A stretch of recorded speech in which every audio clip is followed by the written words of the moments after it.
Welcome to the Great Birth Rebellion podcast. I'm your host, Dr. Melanie Jackson.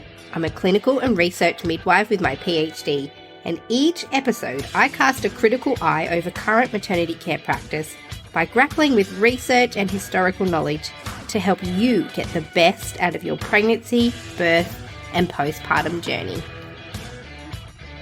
Welcome to the Great Birth Rebellion podcast. Today, we're exploring the option of home birth. This is for you if you're thinking maybe you'd like to try a home birth, but still have some questions and concerns about whether or not it's practically possible for you. Maybe you don't feel safe having a home birth. Maybe you're trying to convince your partner to have a home birth. If that's you, today's story is for you. For long-term listeners of the Great Birth Rebellion podcast, you'll be very used to the style that I typically use through each podcast episode, where I have a look at some evidence, rifle through it and pull out little points and use that to formulate podcast episodes. That's still all going to be here.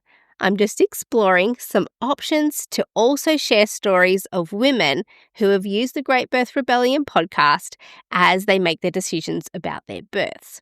And through their stories, we can learn lessons. And as you'll hear, this is not the regular birth story podcast format.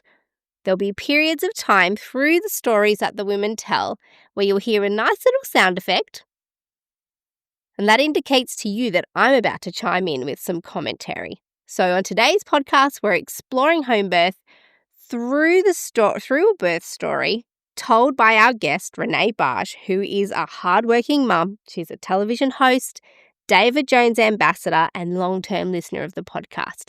And as she tells her story, you'll hear commentary from me to help you fully understand the story and take home some little bite-sized lessons as we go. So today's episode is all about exploring the option of home birth through the birth story of Renee, mum of two. Welcome to the Great Birth Rebellion podcast, Renee. Thank you so much for having me. This is like a full circle moment for me because I am such a huge fan of you and your work and this podcast. I think it became my Bible during both my pregnancies. So yeah, it's an honor. Why don't you just tell us about that to start with, and then we can introduce you to everybody. Why did the Great Birth Rebellion become your Bible?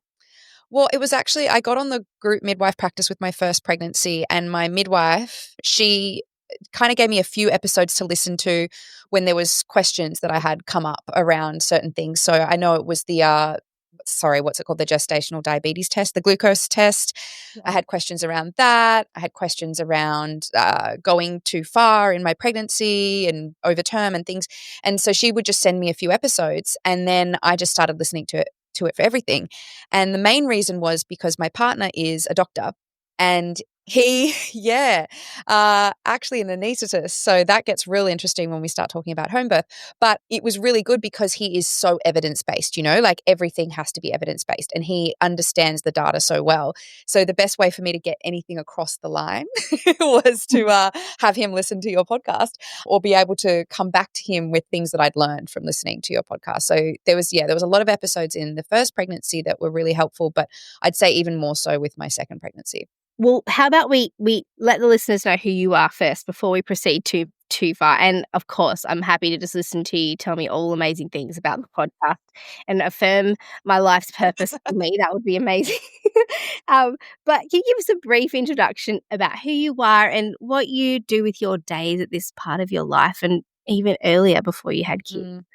Well, first and foremost, I'm a mum, and that is my favourite role to date for sure. I now am a mother of two, under two, and wow, nobody told me how hectic that was going to be. I feel like everyone who's done it before me lied or just didn't complain enough.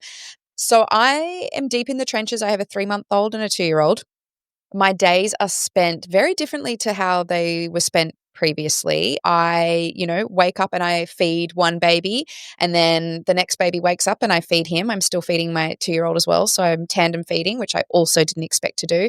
And my partner works really long days as a doctor. So, the mornings and the nights, they're both pretty much me full time at the moment, while trying to also juggle work still, because in my profession there is really no maternity leave.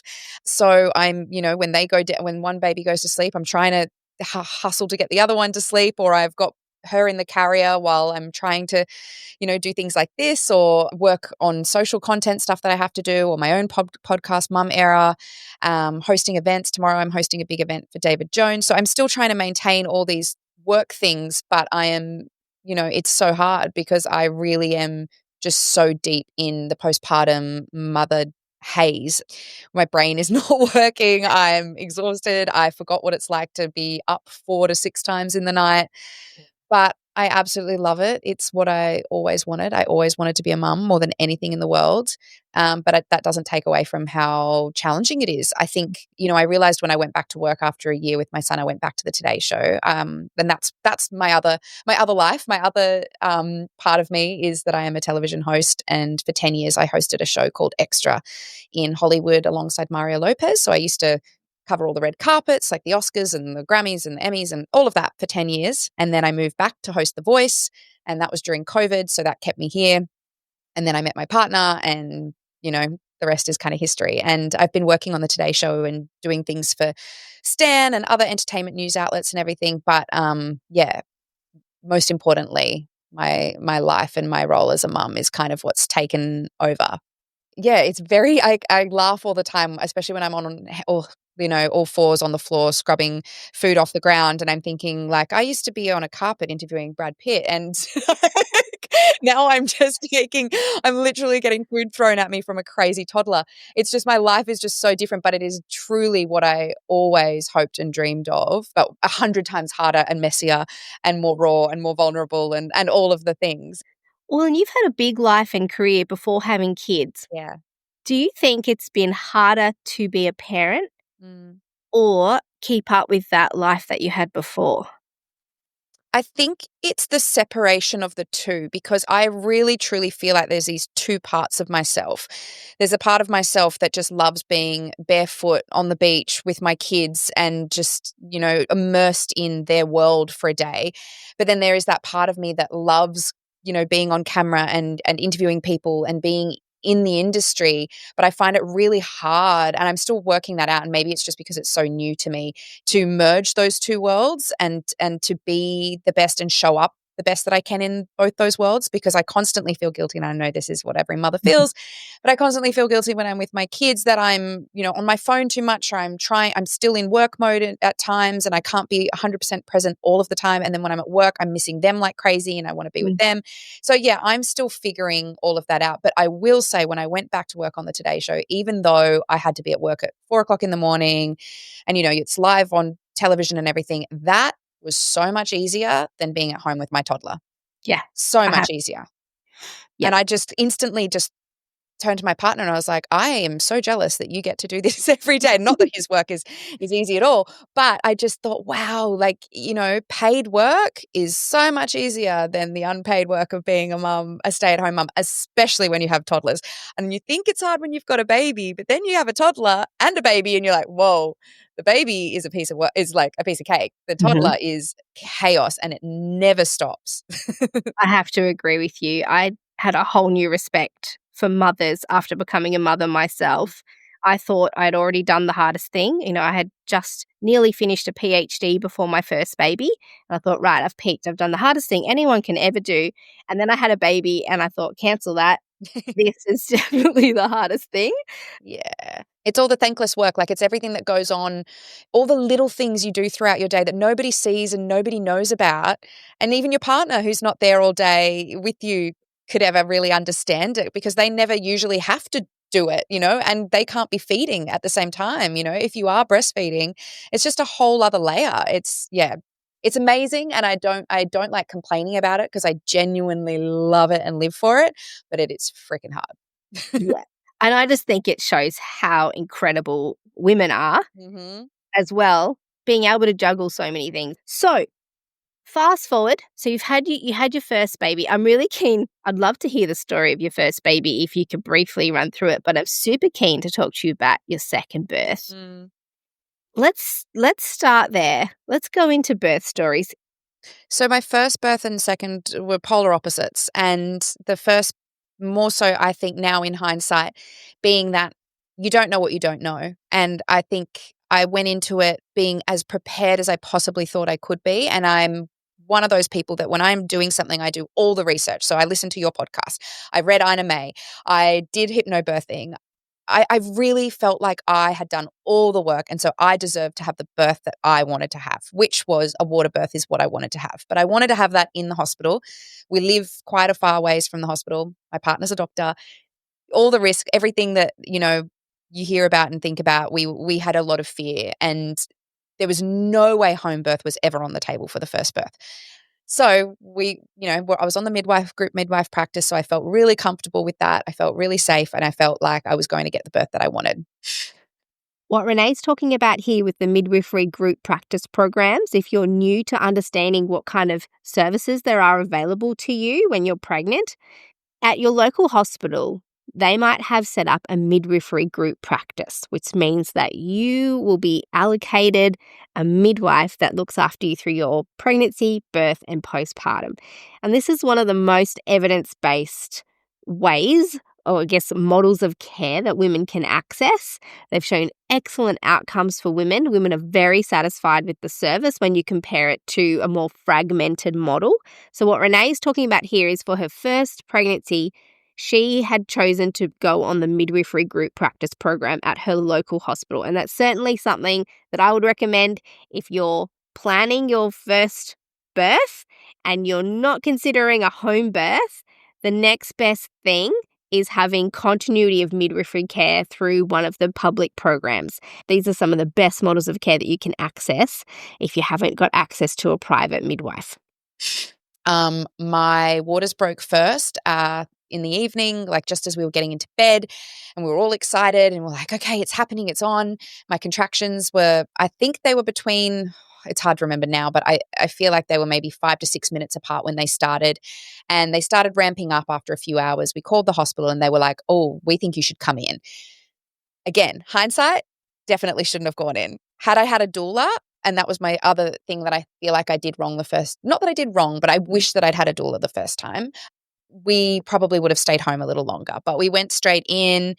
And the other thing I did pretty much as soon as I got in and I was allowed to, I got into the bath, and everything didn't slow down for me. My contractions still ramped up, and I was in quite a lot of pain. And again, I didn't realize that the baby had gone posterior, and nobody else in the room seemed to have really realized that. We tried doing the sterile water injections. We got me in and out of the pool, everything we could. And anyway, Renee described a few strategies to help your posterior baby turn. So if your baby's in a posterior position, that means the baby's head down in your pelvis and the baby's back is leaning on your back. And so if you were to look straight on at a woman whose baby is posterior, you'll see her belly. And if you imagine the baby inside her belly, the baby's looking outwards towards her pubes. That's a less ideal position for your baby to be in when you're in labor. Ideally, the baby would be what we call anterior. So the baby's back would be along where your belly button is and the baby is facing to your bottom. We do have some episodes on managing posterior labor that you might find helpful. I'll list them in the show notes. Episode 115, 118 and 120. And Renee also referred to sterile water injections, which are a pain management strategy for the back pain that sometimes comes with posterior labor. And you can hear all about that in episode 20. Again, I'll put these in the show notes for you to refer back to. The long story short of that labor is that it was almost 18 hours of active labor. And I got to the point where I hadn't slept or eaten for 24 hours. I was so exhausted, beyond.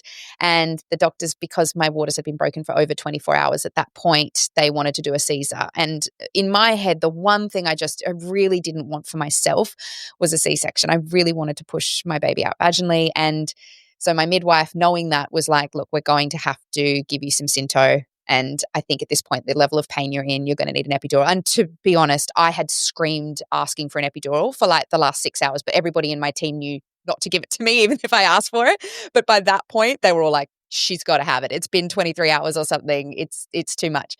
So I had an epidural, rested for a little while. And then a couple hours later, I spent about an hour and a half pushing to get my son out.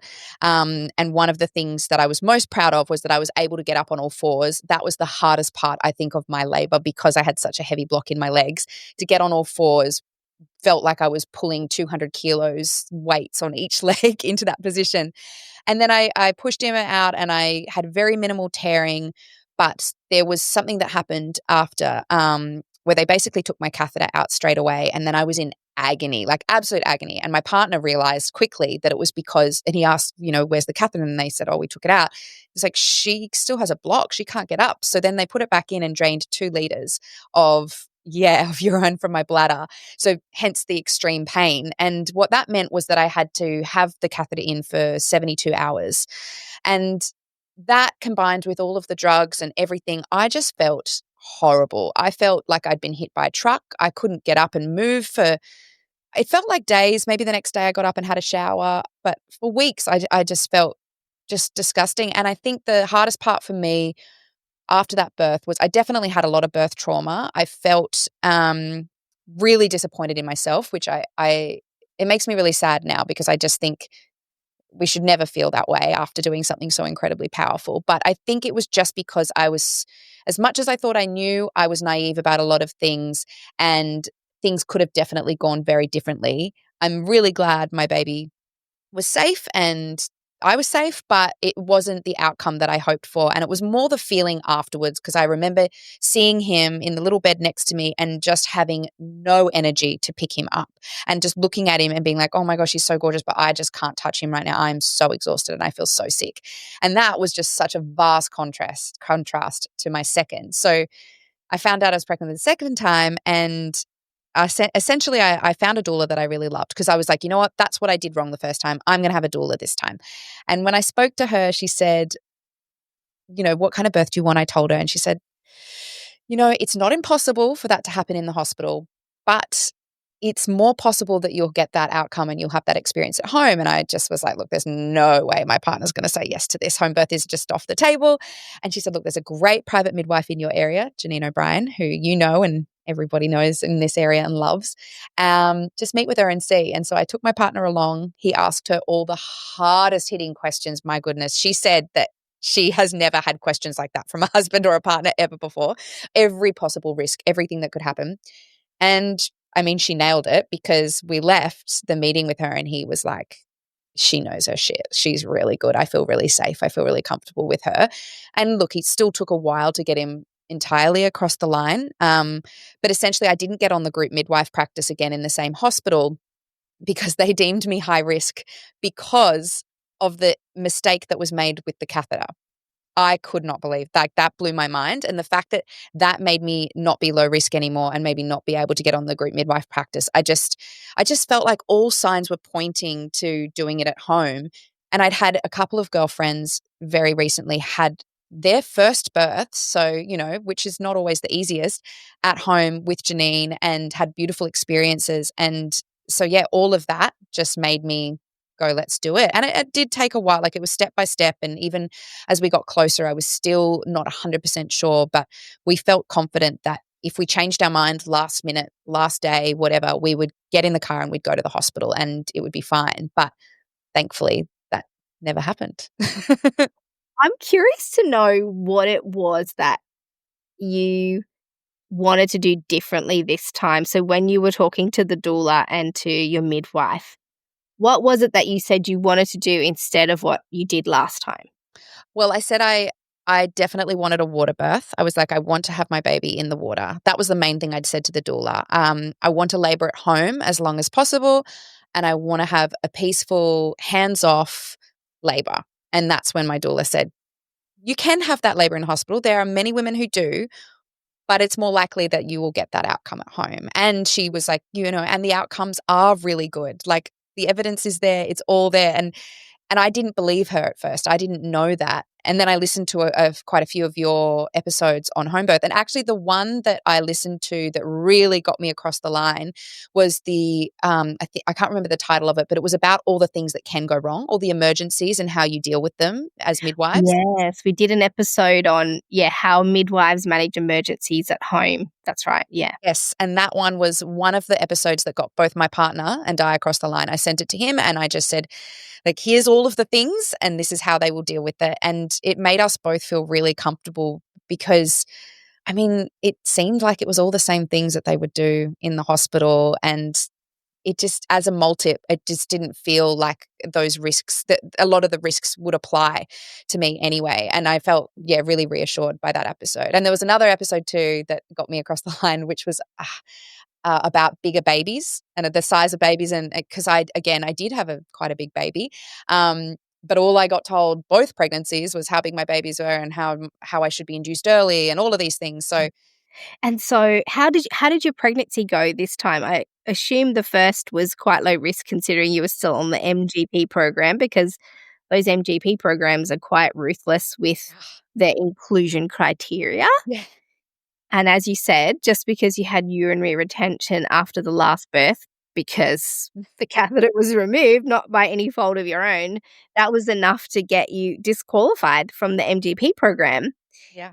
Yes, yeah. So all low risk. I have horrific pregnancies in the sense that I have HG. Both, hell. So both pregnancies I was throwing up. First one I was throwing up till about 16 weeks every day, 100 times a day. The second one was until about 20 weeks. So it was way worse. And then I am a little bit older, so I feel like my body just physically cannot take pregnancy very well. And I used to be quite a small framed person. And I say used to be because pregnancy changed my body Yeah. in such a wild way. And I carry really big baby, like not really big, but bigger than you would probably expect. So it put a lot of strain on me. I had pelvic girdle pain and pubic symphysis and all the things that could happen. So physically, I had pretty horrid pregnancies, but yes, medically low risk and all good in that sense. The only things that came up was towards the end of the second pregnancy, Janine, my midwife, when she was doing the measuring, Yeah. the what's it called, the The Simpsons fundal height. yes. So Yes. that went up by 4 centimeters in 1 week. And so she was like, and I hadn't done the gestational diabetes test and everything. So, and I was like 37 or 36 or 7 weeks at that point. And we were like, uh-oh. And I was always measuring a couple of weeks ahead in every scan, but this was a lot. And she was like, look, we just have to test just to make sure the fluid wasn't out of range, because if it is, they don't want to risk a home birth a lot of the time. I did go, and the funniest thing is she called ahead and spoke to them and said, now, don't you mention the size of this baby to her. She doesn't need to hear it. She doesn't want to hear it. Because every scan I went to, they'd be like, oh, wow, you're going to have to be induced. This baby's huge, blah, blah, blah, like measuring in this centile and that centile. And, so anyway, that last one, I was like, I just don't want to hear it. And she was so great. She was such a boss. And I could just see the lady's face. It was killing her not to tell me how ginormous my baby was. Oh my God. Man. But that was the only kind of little thing that was in the back of my mind and that worried me a little bit, was just the size and the fact that maybe I had more fluid than I should. But yeah, aside from that, I was really lucky from a medical perspective that it was all very low risk and all went smoothly. It's a point as well when you have a private midwife, when you're planning a home birth. Mm. The midwives are very thorough because we don't want you to have any complications either. We're all invested in you having a really uneventful birth at home without any drama. And so, I think that really makes a point about how thorough and invested private midwives are as well in making sure nothing is missed. Yes, and that was something I didn't realize either. I think maybe in my naivety, I thought private midwives were pretty rogue and against the system and would kind of, like take these big risks and swings, but it's quite the opposite. And that's what I had to tell family and friends who were concerned and everything. I was like, this is this person's livelihood and their career, and they can lose it really easily and quickly by taking huge risks. So I felt like she was very cautious and careful, and at no point did I feel like she wouldn't make the call for me to go to hospital or anything if we needed to. So yeah, I definitely felt safer in so many ways, actually. Well, we can give private midwives can give a lot of attention to our one single client when they're right in front of us. We have all this time. We're just fully invested in every single woman's experience. And not to say that other midwives aren't, but in a really different way because it's our business as well. And we develop these relationships and we know if we miss something or if something doesn't go well, we've got a lot to answer for. So we're just as invested in a great outcome for the parents, but also for us. Yeah, definitely. Yeah. And that's the thing it's amazing to me because as you would and a lot of private midwives, you have so many people you're taking care of, but you feel like the only one. You Mhm. genuinely do. And you do develop this relationship and this bond and this love for your midwife. And then you kind of forget like this is their job and they're doing this for a whole bunch, a whole community really. Yeah, that's right. Oh, okay. So talk us through the birth now because this is there's this a beautiful image of you that you posted on Instagram to announce your birth, and you just look like a woman who has achieved every goal she ever set out to achieve. Mm. And that's really what it feels like, I think. And that's exactly what that moment felt like for me. Yeah, I feel so incredibly proud and this birth is so different. I'll show anyone the video that will even ask me a question about the birth because I'm just like, "Oh my gosh, look what I did."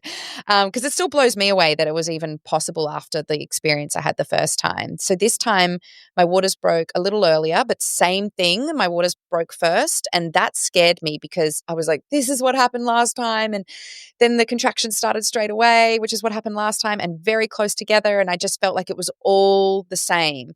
And so that part of me started kind of feeling scared. But the other part of me was like excited for the contractions because I didn't have fear around it in the way I did the first time. The first time, contractions feel like they might break you.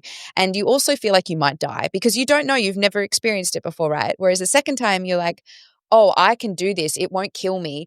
And it's 1 minute, maybe more, but then it goes. And it's just like that wave. And it's like this weird, sick challenge that you kind of get where I don't know. I see why people get addicted and obsessed with birth because I was just like, oh, bring on the next one rather than last time where I was like, oh no, not again. Here it comes again. Like I was resisting it so much the first time, whereas the second I felt really like empowered by it. And yeah, it was amazing. My son was at home. It was wild the timing of everything because my son was still at home, but my in-laws were coming to pick him up so he could sleep over there because I just felt like he was a little bit too young to be home for the birth and I didn't want to be taken out of the experience and worrying about him. So the timing worked out that they could come and get him after he had dinner.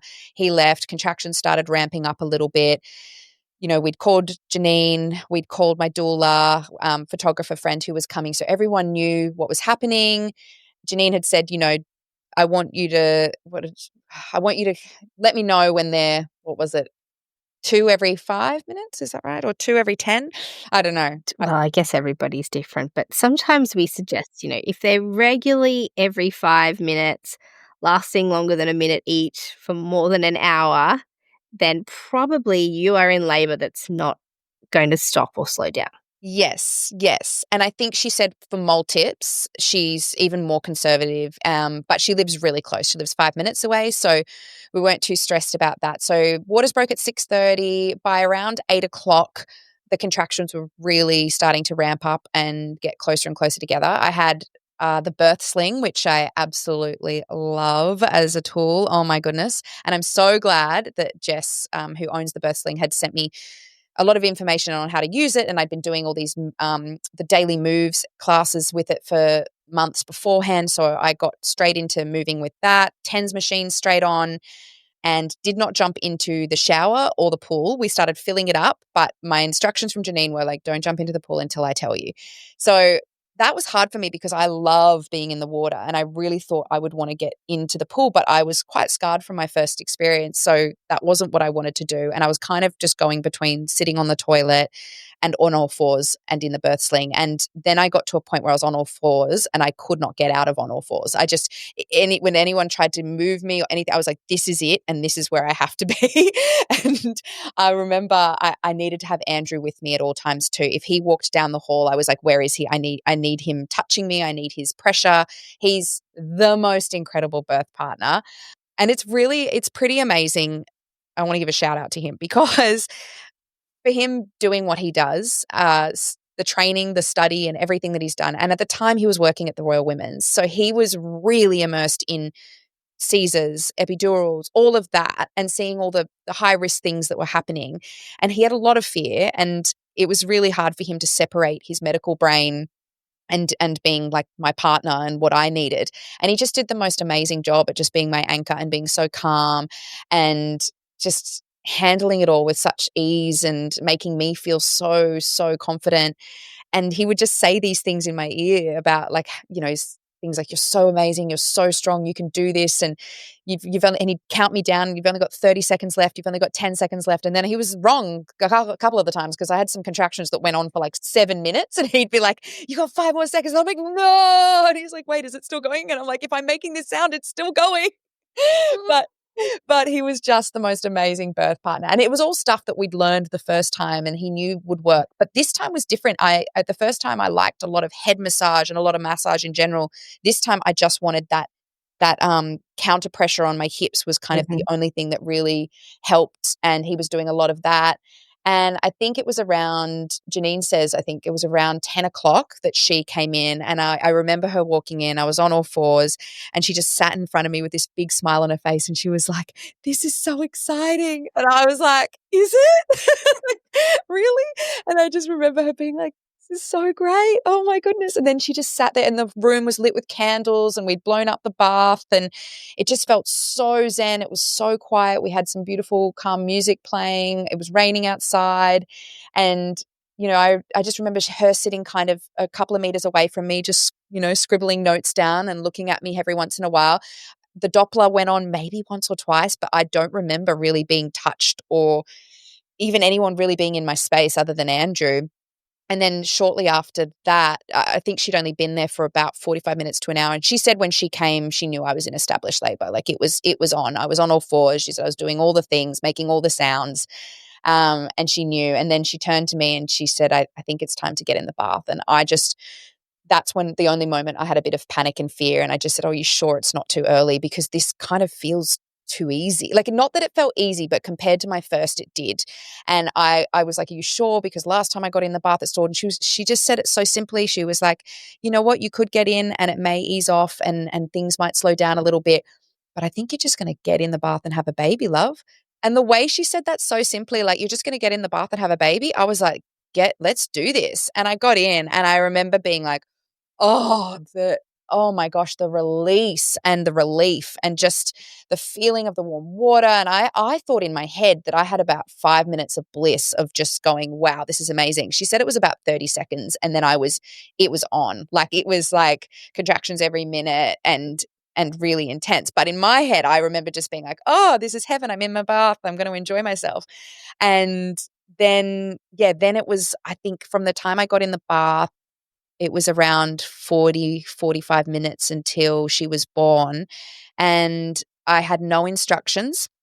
I had no one touching me other than the counter pressure and Janine putting like a cold clock compress on my head, which also felt amazing, by the way. And some, my doula squeezing my hand during contractions. But I remember basically Janine got the mirror underneath and was like, okay, I think she said, like, you can see the head or I can, you could touch the head, but there was no instruction to push. And the first time I had such heavy, intense instruction to push and I couldn't feel any of it because of the epidural. Whereas this, I just remember feeling like my whole pelvis opened up and I felt the baby drop down and I was like, whoa, this is insane. Like, it did feel like my body was going to break open. Like my whole body was shaking and I was shuddering and I was just like, but weirdly, I'd seen all these videos on Homebirth and most women, I had seen them say like, I can't do this, I can't do it anymore. And I went through that a million times in my first labor, but not once did I say a lot of the things I was thinking because I didn't want them to be true. I remember thinking maybe I'd pooed in the pool because I had that really intense feeling in my bum and I thought, oh my gosh, I pooed everywhere in the pool. But then I thought, who cares if I did? Like, who cares? That's not important. Let it go. It was like my meditation practice came into play because I just felt like these thoughts would come in and I'd let them go. But there was a moment where it felt like my pelvis was going to break open. And Janine was like, the head's right there. Do you want to touch? And I remember touching and going, oh my goodness, it is. Like, this is wild. And nobody has told me to push. And all I remember thinking was just focusing on my breath and just keep focusing on baby moving down, my body's opening up. And the only thing that kind of felt a little bit difficult was Janine said that Soleil came out with one hand up by her head. So Janine had to really quickly do a couple of maneuvers where she kind of pulled the arm out and then twisted her to pull her shoulder out. It wasn't a shoulder dystocia, but just had to like wriggle her out. And that was like a bit hard. And I remember saying to Janine, is she out? And she was like, not quite. And then it was just like, ding, ding, ding. And she just pulled her out really quickly. And then I was able to put her on my chest. And I just, honestly, the first thing I thought was, that can't be it. Like that it can't have been that easy. And again, not easy, but in the grand scheme of things, in the comparison to my first experience, Yes. it was so fast from start to finish, from her being, my labor beginning to her being out was 5 hours. The first experience was over 24 hours. Yes. And part of that is owing that it's your second baby. But to comment on the ease element that you spoke about, it actually does feel a lot less complicated and more easy at home. Not that it's easier in a sense of less pain, but easier in a sense of less chaos, less chatter, it's just not as busy. It's a little bit of a non-event. You kind of go, yep, your baby's coming, and then the baby comes out, and then there's no drama and chaos, and it's just you had your baby. Even in an emergency, actually, it feels that way at home. As a private midwife, I've had clients who didn't even realize there was an emergency happening because of how calm the room was kept. So I feel like that's what people mean when they say it was fairly easy and straightforward. It just was the baby came and, yeah, I still gave birth. And I've heard husbands talk about it as being, oh, that was easy. And they feel bad for saying say that. The husband doesn't yeah. say that. But they feel bad for saying it because, like, that was easy. I'm like, what you're saying, I get what you're saying. It doesn't feel as chaotic and out of control as at a hospital. Yeah. So baby comes out, you're in the pool, straight on your test, which is usually what we do. And then what happens?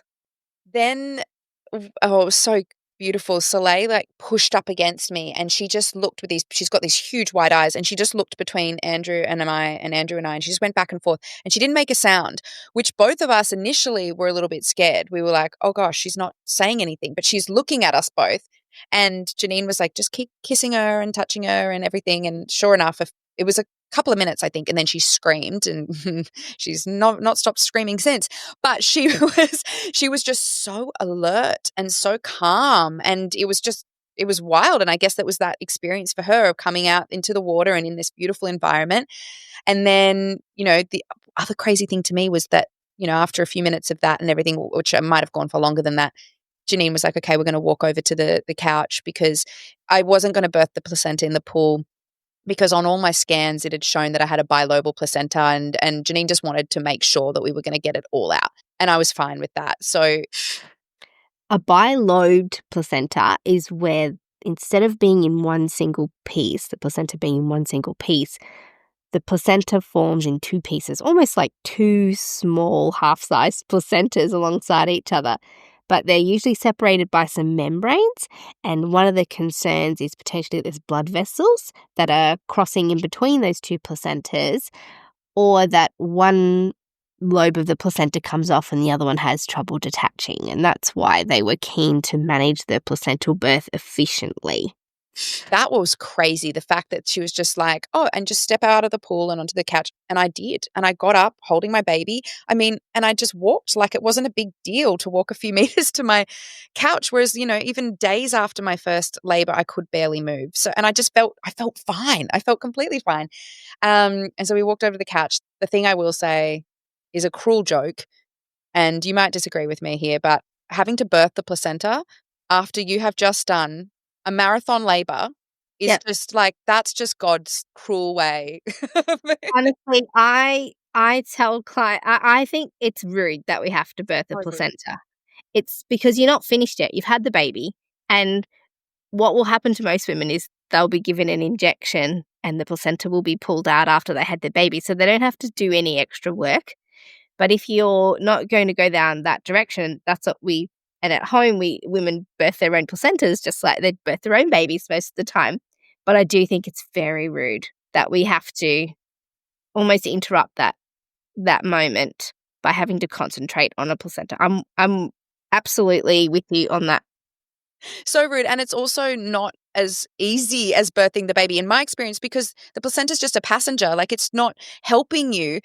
I had a really hard time, and I also just wanted to sit there with my baby on my tummy, and we tried for so long, and then I got onto all fours and I had her laying underneath me, and I tried and I felt like I was pushing, I was breathing, I was doing all the things, and my placenta had dropped right down. It was sitting right at my cervix, but it just wouldn't come out, and it had been a really long time, and because of the concern around the bilobe and all of that stuff, Janine ended up just giving me a quick shot after I'd tried for ages. It wasn't like that we hadn't tried, and then it literally just came out so easily. Turned out it wasn't bilobal at all. It was just like heart-shaped. I know. So all this stress, that was another stress through my entire pregnancy, which again, sometimes too much information is just not helpful. I kept thinking I was going to have a retained placenta, and that was another cause for concern with a home birth.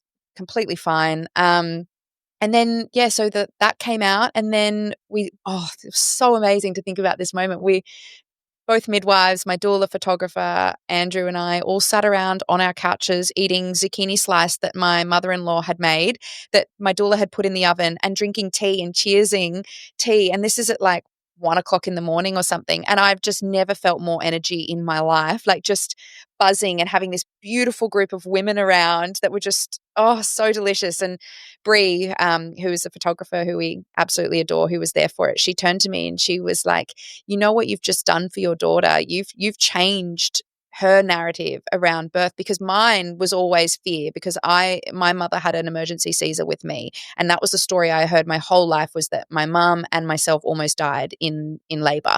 And I think that plays into your own story a lot, and that played into my first birth. I was terrified of that happening, of the emergency Caesar happening. And so just, to be able to, when she said that, you'll show her this video of her coming into the world in your home in this beautiful, calm way, and you've just changed the story for her and made her feel like so differently about birth. And that just really hit hard for me. And then, Janine said, I'm going to tuck you up into bed, and they'd cleaned everything. That was the other thing you think about a lot too, is the mess of like, what's your living room going to look like? Is it going to look like a scene from Dexter? Like there's plastic everywhere, there's blood, there's placenta, there's feces, and you just think, oh my gosh, is your house going to be trashed? No, my house has never been cleaner, because you've got this incredible group of women who are fairies, and they just magically get rid of everything while you're in your bliss zone and tuck you up into bed, and you're not in a hospital. And here's the other thing, I just hate hospitals. I don't like how they make me feel, and we had to stay in the hospital for a couple of nights, my first experience. So this time being able to walk to my shower and have a shower. Janine sat there and watched me just to make sure I was okay, but I didn't need any assistance. And Andrew got to have some beautiful skin to skin with Soleil while I was having a shower. And then, we both got into bed. We brought more tea. Janine came in, and I still had the placenta attached to baby. So then I think it had been almost 2 hours at that point. So then Andrew cut the cord and they weighed her. That was also a pretty wild experience, because Janine had been like, everyone take a guess. And I was like, I reckon 3.8 kilos or something, Janine was like 4.2. And I was like, absolutely not. There's no way. Anyway, she was 4.25, almost 4.3 kilos. And that was like, whoa, because she said, you just breathed out a 4.25 kilo baby. Like all that stress, everything that you'd heard. And, you didn't, and I didn't, and she checked me over. I didn't even have a graze, like not even no tearing, nothing.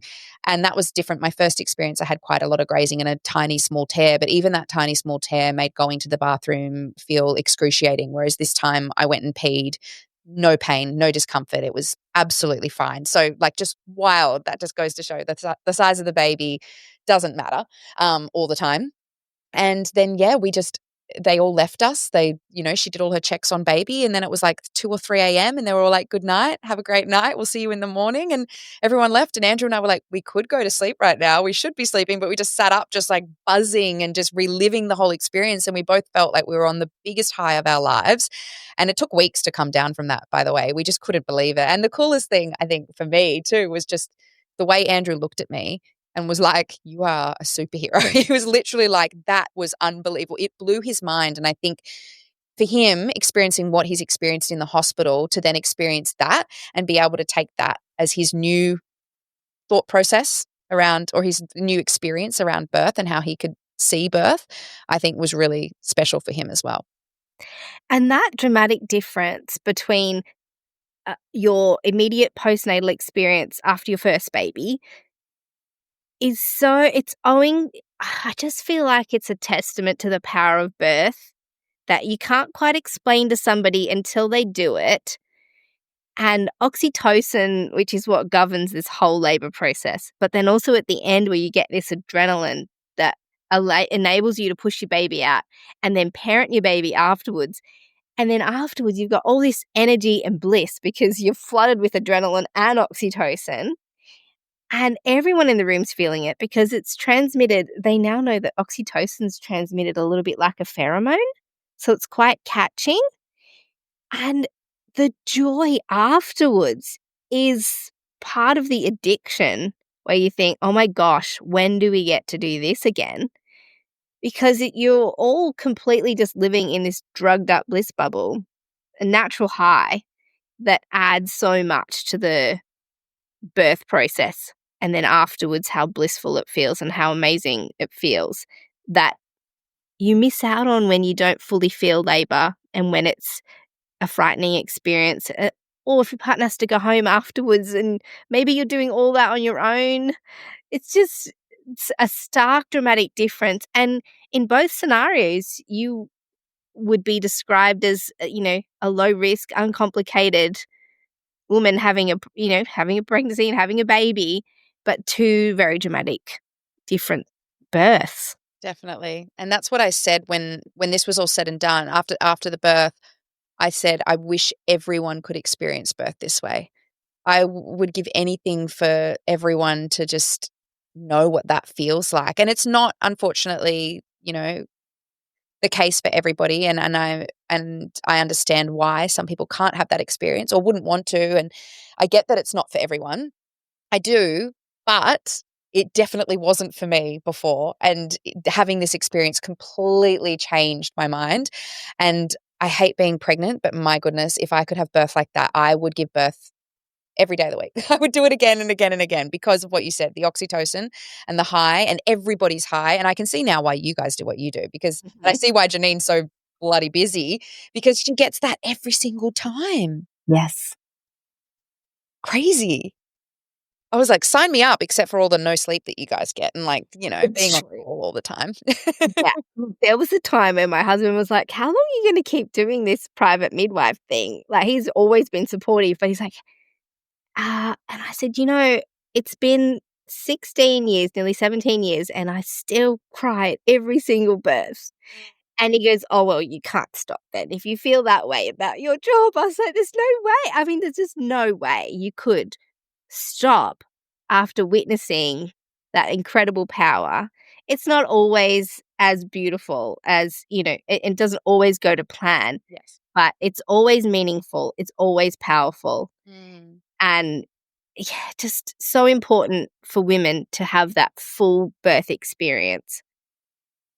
I'm curious to know, and I don't know if you're having another baby, but if you were, would you do anything differently? No, I would want it to be exactly the same. I feel so fulfilled from that experience. I feel like healed completely from my first experience. I feel so empowered. There is not one thing that I would change, not one thing. I mean, I think to be honest, I really don't want to have any more babies. I mean, Yeah. I do want to have more babies, but I feel very complete and happy with 2 healthy babies and, I'm not getting any younger. And it's just honestly, the real reason is that pregnancy is just not my friend and it's so hard for me. So that's my main reason. But if I was to, I guess the only difference would be that my son would maybe be a bit older and he could be home to experience it, because I do think that it would be really beautiful also for, young boys and men to grow up with that, that impression of birth and to see a woman in all her power in that way as well. Because Yeah. I think that's what was so cool for my partner to experience. But I think, how incredible for these young boys. I have a woman in my mother's group who's got 4 sons, and at her last birth, she had 3 of her sons all at the birth. And I just thought, like, wow, what you're doing for them is, and, for society moving forward is incredible.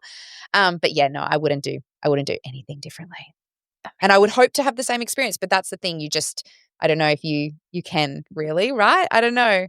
Well, you can do everything to prepare for that. So you could do similar things that are within your control, planning the home birth, choosing your midwife, having a doula, supportive team, and Andrew being there and as supportive as he was, and, setting up the pool and doing all those things. But you can't always control, okay, what position the baby's going to come down in, or, there's things that are out of our control. But there are so many things that are within women's control to impact how their birth will go.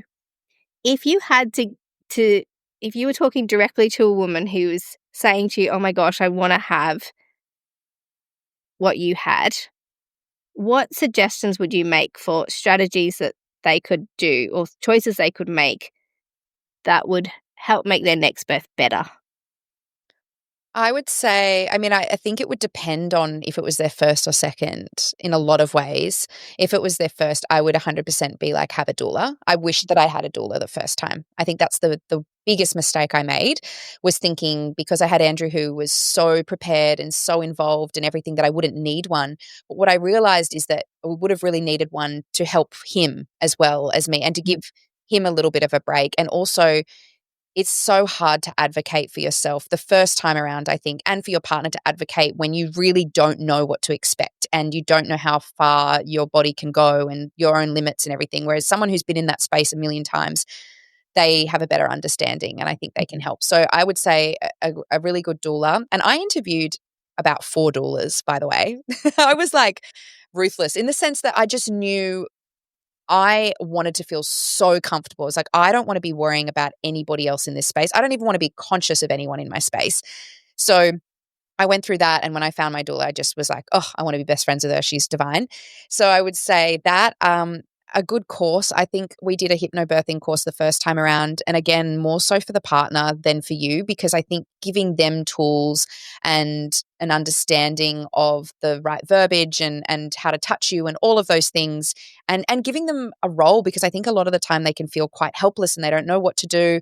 So that, I would say, is really important. Obviously, the private midwife. And again, you can interview as many as you want. You can meet as many as you want. I was lucky that the first person I met had come so highly recommended, and she's just a legend and she was amazing.